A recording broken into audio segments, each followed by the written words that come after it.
What does it take to persuade somebody? You might think, well, I need to be able to talk really fast. I need to be able to say really smart things and off the cuff and be very witty. I need to know everything about my product or service. But what if I told you that you actually don't really need all of these things? There's more important weapons that you can use to persuade somebody. I'm going to show you what they are. The first weapon that you can use to persuade somebody are your ears. And you actually have two of them and one mouth for a reason. But unfortunately, most people speak more than they listen. Now in this video, I'm speaking a lot. But if you were to see me in a sales meeting, I would be speaking much less than the client. The client would be doing most of the speaking, and I would be listening. And that's what you should be doing as a good salesperson. Why do you want to do this? One of the most important reasons that you want to do this is so that you can capture the information that you need to be able to help them make a purchasing decision.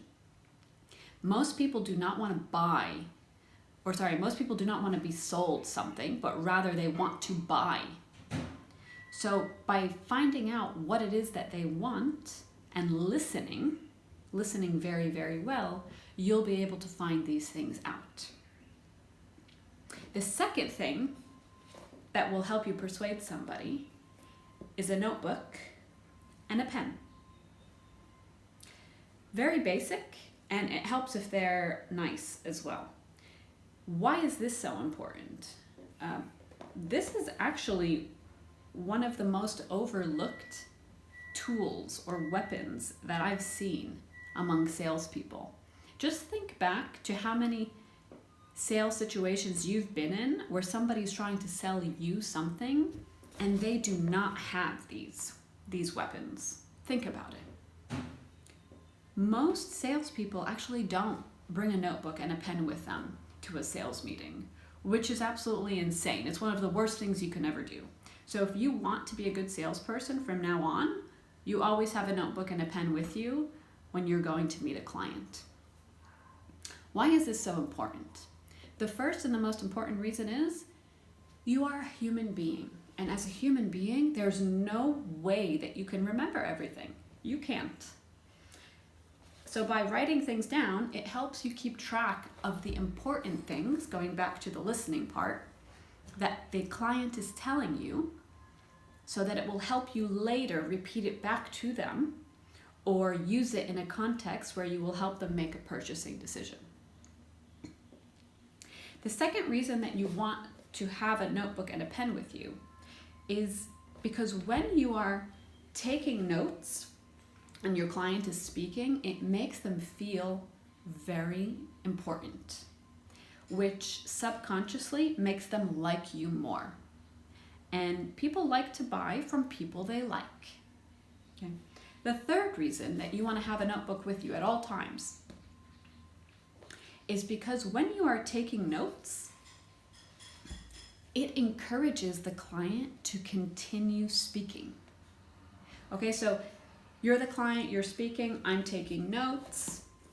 I'm busy taking notes about what you're saying. I'm literally going to put my head down like this and take notes, which is going to encourage you to keep talking. And sometimes if the client might stop talking or might pause and I want them to continue speaking, I'll just put my head down like this and I'll keep writing so they understand that it's their turn to keep talking. And in most cases, guess what they do? They keep talking, which is what I want because I want to find out that information. So, second thing, pen and notebook. All right. The third weapon that you can use in persuasion are questions. Having a very long list of smart questions, ideally open-ended questions that you can ask a client, are very, very powerful. I will do another video on questions that you can ask depending on the situation, depending on the scenario. But overall, Questions are very powerful, and as a salesperson, you need to train yourself to speak in questions. So for example, rather than saying, well, I think this is the best product for you, I would say, why do you think this might be the best product for you? And let the client answer the question. Okay? And you can turn any statement into a question, and once you master this is a very important element. And if you ask the right questions and you continue to ask the right questions throughout the client meeting, and you listen properly to the answers, and you're writing down notes, this is a very, very powerful trifecta. The last weapon I'm going to give you for persuasion is understanding body language. So if you're asking questions, listening to the answer, you're taking down notes, you're doing this great combination of tactics, but you're not paying attention to body language, you're missing 80% of the communication that's actually happening. So only 20% of communication is verbal. The other 80% is non-verbal. And that's why magic happens when you're in person, when you're having an in-person meeting, a face-to-face meeting. There is magic because you can see what's happening with the other person. You get their energy, you can sense their energy, you can change their energy. I'll do an entire other video on that as well. But to keep this nice and simple, I'm going to give you a few body language scenarios that you want to look out for when you're in a meeting. This is what's called a steeple.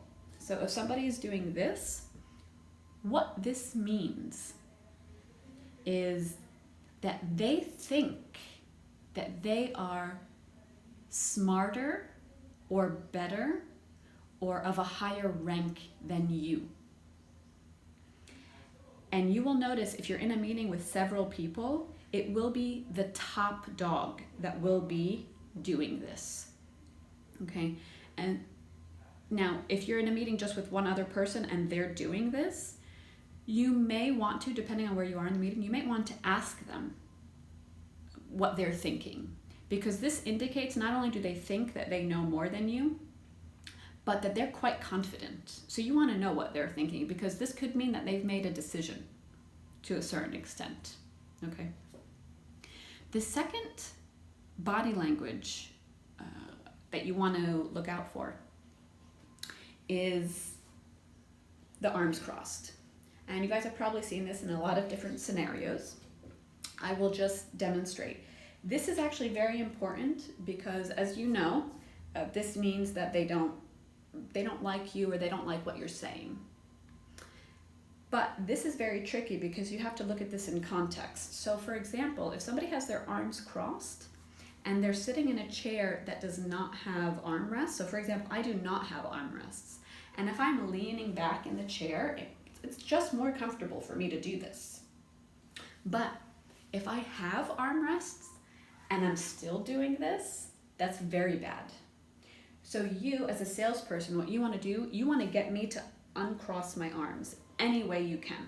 Okay? A simple way is to hand me something. So if you hand me a pen, you ask me to write something down as an example, I will have to uncross my arms to grab the pen. The other thing you can do to get me to uncross my arms is you can show me something. So if you have a presentation, you show it to me in a way where I have to lean forward. And naturally, if I lean forward, my arms get uncrossed because now my arms are on the table. The other thing you want to look out for is somebody rubbing their neck. Okay, so if you're talking or you're asking certain questions and they are doing this is very, very bad. What this means is that they literally think you are a pain in their neck. So whatever you're talking about, you need to stop talking about it immediately and change the subject. And the last one I'm going to show you is this. You've probably seen this many times before, where people are listening to you, but they have their hand over their mouth.